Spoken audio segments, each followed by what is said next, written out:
ඉතින් සුබ සන්ධ්‍යාවක් වේවා. මන් දන්නවා ඔයා දැන් මේ යන්නේ 2025 අවුරුද්ද ඉවර කරලා 2026 අවුරුද්දට. ඔයා පොඩ්ඩක් හිතලා බලන්න ඔයා 2025 අවුරුද්දේ සර්වියට් එකක් කියලා. ඒ සර්වියට් එක මිනිස්සු මේස ලස්සන කරන්න වගේම මේස පිහදාන්න, කුණු දුවිලි පිහදාන්න මේ හැම දෙයකම පාවිච්චි කරනවා. හැබැයි මේක පාවිච්චි කරලා ආපහු තිබ්බ තත්ත්වෙටම ගන්න මේක හොදන්න ඕනේ. මිනිස්සු ගොඩාක් ඉන්නවා මේක හොදලා ලස්සන කරලා ආපහු තිබ්බ තත්ත්වෙටම ගන්න. ඒත් ඔයා පොඩ්ඩක් හිතලා බලන්න ඔයාගේ ජීවිතය ගැන. ඔයත් එක්ක දැන් වෙනකොට කී දෙනෙක් ඉන්නවද?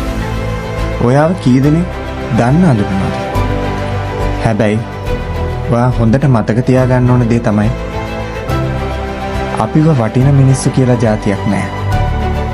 අවස්ථාවේ හැටියට අපිට වටිනාකමක් දෙන එකයි මිනිස්සු කරන්නේ.